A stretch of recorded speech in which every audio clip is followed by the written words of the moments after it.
नमस्कार, इस वक्त के बुलेटिन के साथ मैं हूं आशीष प्रमोद गोस्वामी। तो योगी मंत्रिमंडल में आज 7 नए मंत्रियों को शामिल किया गया है। टीम योगी में ब्राह्मण समुदाय से आने वाले जितिन प्रसाद को कैबिनेट मंत्री बनाया गया है। योगी की नई टीम में 6 राज्य मंत्री भी शामिल किए गए हैं। इनमें आगरा के धर्मवीर प्रजापति, बरेली की बहेड़ी से विधायक छत्रपाल गंगवार, गाजीपुर सदर से विधायक संगीता बिंद, बलरामपुर सदर से विधायक पलटू राम, मेरठ के हस्तिनापुर से विधायक दिनेश खटीक और सोनभद्र के ओबरा से विधायक संजीव गोंड शामिल हैं।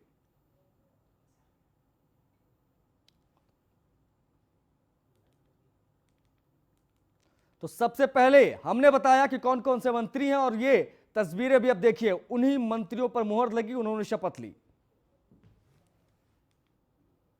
मैं धर्मवीर सिंह, मैं दिनेश खटीक, मैं संजीव कुमार, मैं डॉक्टर संगीता बलवंत, मैं पलटू राम, मैं छत्रपाल सिंह गंगवार, मैं जितिन प्रसाद ईश्वर की शपथ लेता हूं।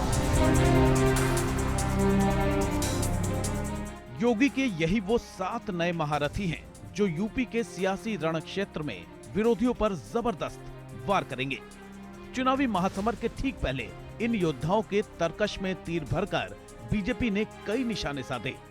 एक तरफ क्षेत्रीय संतुलन पर जोर दिया तो जातीय समीकरणों को भी साधने की पूरी कोशिश की गई। बीजेपी ने जिन 7 लोगों को मंत्री बनाया उनमें कैबिनेट मंत्री जितिन प्रसाद ब्राह्मण हैं, तो राज्य मंत्री धर्मवीर प्रजापति, छत्रपाल गंगवार और संगीता बिंद ओबीसी समुदाय से आते हैं। वहीं पलटू राम और दिनेश खटीक को मंत्री बनाकर दलित समुदाय को संदेश देने की कोशिश बीजेपी ने की है। वहीं सोनभद्र के ओबरा सीट से विधायक संजीव गोंड को मंत्री बनाकर आदिवासियों को भी बीजेपी ने मैसेज दिया है। अब इन चेहरों को मंत्रिमंडल में क्यों शामिल किया गया है, इसकी वजह भी समझिए। सबसे पहले जितिन प्रसाद को कैबिनेट मंत्री बनाने का मतलब जानिए। दरअसल यूपी में करीब 10% ब्राह्मण वोटर हैं, जिन्हें साधने की जिम्मेदारी जितिन के मजबूत कंधों पर होगी।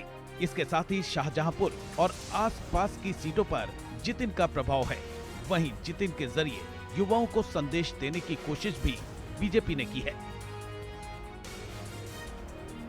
इसके साथ ही बलरामपुर से बीजेपी विधायक पलटू राम को भी योगी मंत्रिमंडल में शामिल किया गया है। पलटू राम को मंत्री पद की जिम्मेदारी इसलिए सौंपी गई क्योंकि सूबे में दलित आबादी 22% के करीब है और अवध क्षेत्र के दलित वोटरों को पलटू राम साधेंगे। इसके अलावा वो जमीन से जुड़े नेता माने जाते हैं। वहीं बलरामपुर और आसपास की सीटों पर इनका खासा प्रभाव है। पलटू राम के अलावा मेरठ के हस्तिनापुर सीट से बीजेपी विधायक दिनेश खटीक को भी राज्य मंत्री बनाया गया है। उन्हें मंत्री पद इसलिए दिया गया क्योंकि दिनेश खटीक के जरिए दलितों को साधा जाएगा। पश्चिमी यूपी में वो युवा दलित वोटरों को पार्टी से जोड़ेंगे। मेरठ और आसपास की सीटों पर उनके मंत्री बनने से प्रभाव पड़ेगा। दिनेश खटीक के जरिए युवाओं को संदेश दिया गया है। साथ ही दिनेश जमीन से जुड़े नेता भी माने जाते हैं। एससी वोटरों को अपने पाले में लाने के साथ ही बीजेपी ने अनुसूचित जनजाति से आने वाले सोनभद्र के ओबरा सीट से विधायक संजीव गोंड पर भी दांव खेला है। उन्हें मंत्री बनाकर बीजेपी ने अनुसूचित जनजाति के वोटरों को साधने की पूरी कोशिश की है। संजीव गोंड के जरिए एसटी वोटरों को संदेश दिया जाएगा। सोनभद्र, मिर्जापुर, चंदौली, वाराणसी में एसटी वोटर महत्वपूर्ण भूमिका निभाते हैं। इन 4 जिलों में एसटी वोटर निर्णायक भूमिका में होते हैं। सवर्ण, एससी और एसटी के अलावा पिछड़ों को लुभाने के लिए भी बीजेपी ने बड़ा दांव खेला है। पूर्वांचल के ओबीसी, खासकर निषाद वोटरों को लुभाने के लिए संगीता बिंद को मंत्री बनाया गया है। बीजेपी के रणनीतिकारों को पता है कि पूर्वांचल की कई सीटों पर ओबीसी निर्णायक भूमिका में हैं। यही वजह है कि तो मंत्रिमंडल में शामिल होने के बाद, शपथ लेने के बाद किस मंत्री ने क्या कहा, आपको सुनाते हैं। भारतीय जनता पार्टी का उद्देश्य ही यही है, सबका साथ सबका विकास और सबका विश्वास, ये सभी जाति धर्म और वर्ग को लेकर चलती है। तो इसमें हमें नहीं लगता कि इसमें कहीं से कोई भी बुराई है। ये तो और अच्छी बात है कि हर वर्ग के लोगों को हम आगे बढ़ाएं, हमारी पार्टी उन्हें अवसर दे विकास करने का प्रदेश का। भारतीय जनता पार्टी का उद्देश्य भारतीय जनता पार्टी में लंबे समय से काम किया है, उसी के अनुरूप आज माननीय मुख्यमंत्री और हमारे केंद्रीय नेतृत्व और प्रदेश नेतृत्व ने जो तय किया है कि राज्य मंत्री के रूप में मुझे जो शपथ ग्रहण आज करी है मैंने, उसके अनुरूप सबका साथ सबका विकास को साथ लेकर के चलना है। और इस उत्तर प्रदेश को जो माननीय योगी जी और माननीय मोदी जी ने उत्तर प्रदेश को एक हिंदुस्तान भारत के एक सबसे बड़े प्रदेश को ऊंचाइयों पर पहुंचाया है, उसी के अनुरूप उसी टीम में मिलकर के हम लोग काम करेंगे। राज्य मंत्री का एक नाम हमें आज मिला है। वैसे हम संगठन के एक सिपाही हैं और हर समय भारतीय जनता पार्टी का एक सिपाही कार्यकर्ता हर समय निरंतर कार्यरत रहता है। कोरोना काल में भी जब सभी दल कहीं दिखाई नहीं देते थे, तब हमारी भारतीय जनता पार्टी कार्यकर्ता तब भी काम में लगे थे, सेवा के भाव में सब लगे थे। हम सब लोग मिलकर के काम करेंगे और निश्चित रूप से हम 2022 में स्पष्ट रूप से सरकार बनाएंगे। सबसे पहले मैं देश के प्रधानमंत्री जी को, उत्तर प्रदेश के यशस्वी मुख्यमंत्री जी को बधाई देना चाहता हूं कि कम समय में हम लोग को जिस प्रकार से मंत्रिमंडल में शामिल किया गया है, हम प्रयास करेंगे कि कम समय में अधिक काम हम लोग को करना है। और ज़्यादातर हमारा पिछड़ा हुआ ज़िला है, हमारा आदिवासी बाहुल्य है, उनके लिए काम करना है। और हम प्रयास करेंगे कि अधिक से अधिक जो है कि जनता के विकास के लिए, प्रदेश के विकास के लिए हम आगे आकर के विकास करने का काम कराएंगे। बहुत अच्छा लग रहा है कि पार्टी नेतृत्व में मुझ जैसे एक साधारण कार्यकर्ता को मंत्री पद दे करके हमको बहुत सम्मान देने का काम किया है। हमारे क्षेत्रवासियों की तरफ से, पूरे उत्तर प्रदेश की जनता की तरफ से माननीय मुख्यमंत्री जी को, पार्टी नेतृत्व को बहुत बहुत हार्दिक बधाई और धन्यवाद देता हूँ। सर, विपक्ष कह रहा है ये खाना पूर्ति के लिए ये हुआ है और फिर 3 ही 4 महीने बचे हैं। ये उनके लिए हो सकता है 3-4 महीने। भारतीय जनता पार्टी का कार्यकर्ता वो 24 घंटे हर चुनौतियों का सामना करने के लिए तैयार रहता है। और माननीय मुख्यमंत्री जी योगी जी, उनके मंत्रिमंडल के जितने भी सहयोगी हैं, सब लगातार जनता की भलाई के लिए काम कर रहे हैं। ये विपक्ष जो कह रहा है वो अपनी खींच। तो कैबिनेट विस्तार के बाद मुख्यमंत्री योगी आदित्यनाथ ने ट्वीट किया है। ट्वीट में उन्होंने क्या कहा है आपको वो बताते हैं। उन्होंने लिखा है कि आज उत्तर प्रदेश मंत्रिमंडल में शामिल हुए सभी नए सदस्यों को हार्दिक बधाई एवं शुभकामनाएं। पूर्ण विश्वास है कि आपकी ऊर्जा, प्रतिबद्धता, अनुभव एवं जन पक्षधरता अंत्योदय के संकल्प को साकार करने में सहयोगी सिद्ध होगी। आप सभी के उज्जवल कार्यकाल हेतु अनंत मंगल कामनाएं। आज संपन्न हुआ उत्तर प्रदेश मंत्रिमंडल का विस्तार पंडित दीनदयाल उपाध्याय जी के दर्शन को प्रतिबिंबित करता है। आज का विस्तार हर तबके को प्रतिनिधित्व, सामाजिक संतुलन की भावना, समरसता का संदेश तथा अंतिम पायदान पर खड़े व्यक्ति को अवसर प्रदान करने की मंशा से ओतप्रोत है। मंत्रिमंडल विस्तार के बाद उत्तर प्रदेश के दोनों उप मुख्यमंत्रियों का क्या कहना है आपको सुनाते हैं। सरकार की शुरू से ही नियत रही समय समय पर सभी पक्षों को सभी के लिए काम करना, सबका साथ सबका विकास के आधार पर सरकार का संचालन रहा है। तो मैं समझता हूँ कि एक बहुत अच्छा ये विस्तार है और लोगों को काम करने का जितना भी समय बचा है और अवसर मिलेगा, सरकार की नीतियाँ जनता तक तेज़ी के साथ पहुँचें, ये हमेशा से सरकार की नीयत रही है। और आज भी आप देखें गन्ने का मूल्य का इतना ज़्यादा बढ़ोतरी किया गया है। गन्ने की चीनी मिलें पूरी 119 की 19 चलती रहीं। शिक्षा में, स्वास्थ्य में, अपराध में कमी, शिक्षा और स्वास्थ्य में समृद्धि, अवस्थापना में समृद्धि, कोरोना का मैनेजमेंट, ये सरकार की उपलब्धियां रही हैं। सरकार की सूरत मैं बधाई देता हूं। विशेष तौर से जो हमारे आज 7 मंत्रिपरिषद के साथियों ने शपथ ली है, उसमें समाज के उन हिस्सों से आने वाले जिनको कभी कोई नहीं पूछता था, भारतीय जनता पार्टी ने उनको सम्मान दिया है, उनको स्थान दिया है, उनको मंत्रिपरिषद में जगह दिया है। और आज योगी आदित्यनाथ जी के नेतृत्व वाले मंत्रिपरिषद में हमारे जो 7 सदस्य शामिल हुए हैं उनको सबको मैं बधाई देता हूँ, अभिनंदन करता हूँ और उनके माध्यम से समाज की और अच्छे प्रकार से सेवा हो पाएगी। तो इस मंत्रिमंडल विस्तार पर अखिलेश यादव का बयान भी सामने आया है। उन्होंने क्या कहा है आपको वो बताते हैं।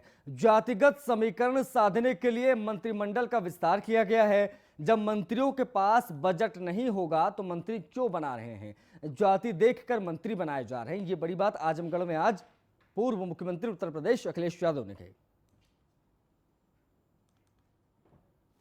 तो जब बजट ही नहीं है तो मंत्री क्यों बना रहे हो? जिस सरकार के पास, जिन मंत्रियों के पास बजट ही नहीं पहुंचेगा तो किस लिए मंत्री बना रहे हैं? केवल ये देख करके इस जाति के ये मंत्री हैं, इस जाति के ये मंत्री हैं, इस जाति के मंत्री बन गए। जाति के मंत्री बन जाने से लाभ नहीं होना है। जब तक जो उनकी मूल समस्याएं हैं, पिछड़े वर्ग के लोग चाहते हैं कि उनकी जाति जनगणना हो, क्या ये मंत्री बन जाने से जाति जनगणना हो जाएगी? तो कैबिनेट मंत्री की शपथ लेने के बाद जितिन प्रसाद से एक्सक्लूसिव बातचीत की गई है। हमारे सहयोगी एसके वाजपेयी ने आपको सीधा दिखाते हैं।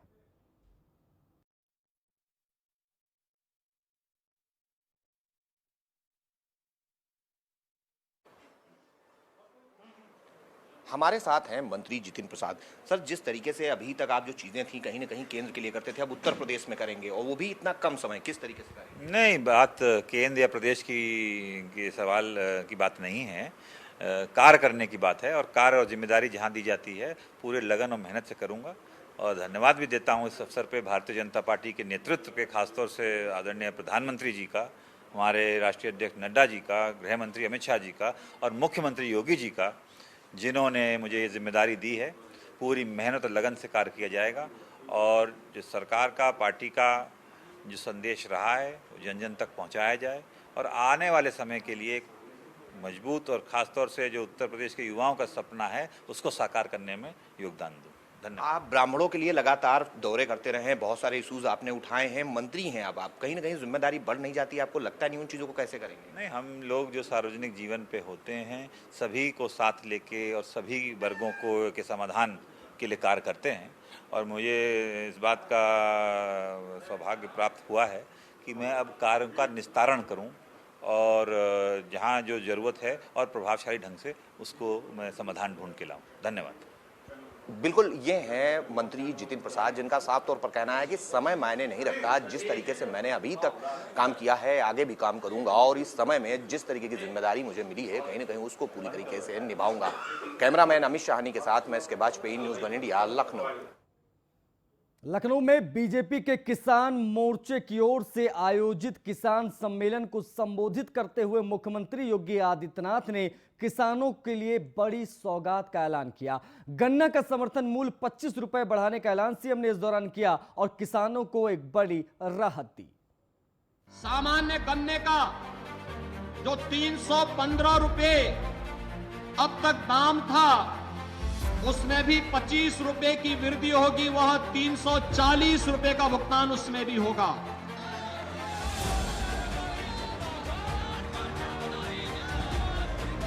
लखनऊ में किसान सम्मेलन को संबोधित करते हुए सीएम योगी ने किसानों को बड़ी सौगात दी।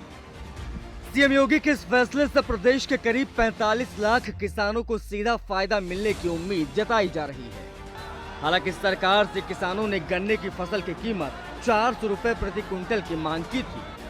वहीं इंडियन शुगर मिल एसोसिएशन लगातार सरकार पर कीमतें बढ़ाने को लेकर दबाव बना रहा था।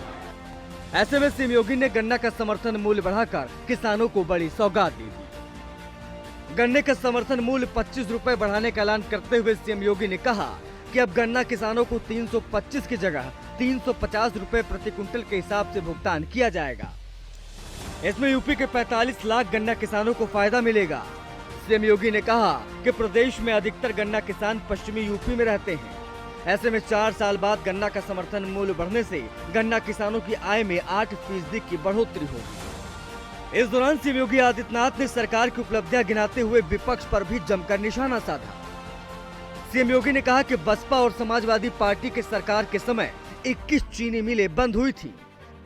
दोनों पार्टियों ने अपने कार्यकाल में सरकारी चीनी मिलों को औने पौने दामों पर बेच दिया था, जबकि हमने संभालने का काम किया। बहुजन समाजवादी पार्टी की सरकार में 21 चीनी मिलें बंद हुई थी। औने पौने दाम पर चीनी मिलों को बेच दिया था। 250-300 करोड़ रुपए की चीनी मिल को मात्र 25 करोड़ 30 करोड़ रुपए में औने पौने दाम पर बेचने का कार्य हुआ था। समाजवादी पार्टी की सरकार में 11 चीनी मिलें बंद हुई। हम लोगों ने चीनी मिलें बंद नहीं की, बंद चीनी मिलों को चलाने का कार्य किया। और भाइयों बहनों, सपा बसपा सरकार ने जिन चीनी मिलों को बेचने का कार्य किया था, उन चीनी मिलों को जो वापस आ सकती थी उनको फिर से वहां पर एक नई चीनी मिल लगाई। और नई चीनी में चाहे वह पिपराइच की हो, मुंडेरवा की हो या फिर रमाला चीनी मिल हो, इन सभी चीनी मिलों पर हम लोगों ने नए संयंत्र लगा करके गन्ना किसानों के जीवन में आमूलचूल परिवर्तन लाने का कार्य किया था। दरअसल देश का सर्वाधिक गन्ना उत्पादन यूपी में होता है। देश के गन्ने का कुल हिस्से का 51% और चीनी उत्पादन का 38% यूपी में ही होता है। भारत में कुल 520 चीनी मिलों में से 119 यूपी में है। देश के करीब 48 लाख गन्ना किसानों में से 46 लाख से अधिक किसान चीनी मिलों को अपने गन्ने की आपूर्ति करते हैं। ऐसे में सीएम योगी ने गन्ने की कीमत बढ़ाकर किसानों को एक राहत दी है। बहरहाल आगामी चुनाव से पहले यूपी के गन्ना किसानों के लिए सीएम योगी की ओर से दिए गए सौगात से कहीं न कहीं किसानों की नाराजगी साधने को लेकर बड़ा कदम माना जा रहा है, जिसका सियासी फायदा भी भविष्य में देखने को मिल सकता है। Bureau report, news 1 India. चलिए बढ़ते आगे। प्रयागराज में महंत नरेंद्र गिरी के मौत मामले की बात करते हैं। सीबीआई की जांच जारी है। पिछले 2 दिनों से लगातार सीबीआई की टीम बाघंबरी मच जा रही है। केस के ढके एक एक परतों को सीबीआई खंगालने में जुटी है।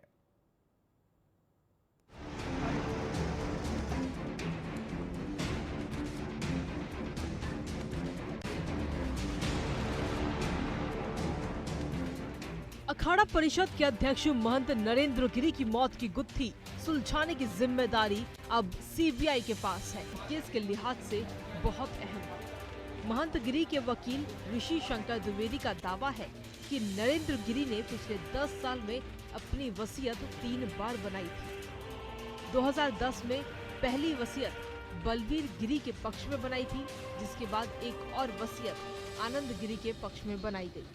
नई वसीयत का हवाला दिया गया कि बलबीर गिरी काम में दिलचस्पी नहीं ले रहे हैं। फिलहाल नरेंद्र गिरी केस में गुत्थी अनसुलझी सी दिख रही है। ये गुत्थी सुलझाने की बड़ी जिम्मेदारी सीबीआई के कंधों पर है। सीबीआई भी इस केस की अहमियत बखूबी जानती है। हर रोज सीबीआई केस की तह तक पहुंचने के लिए एक एक कर परतों को हटाती जा रही है, लेकिन ये परतें कितनी नीचे दबी हुई हैं और इनके तार आखिर कहां तक जुड़े हैं, ये तो पूरी जांच के बाद ही सामने आ पाएगा। Bureau report, news 1 India. इस खबर के साथ इस बुलेटिन में फिलहाल इतना ही। नमस्कार।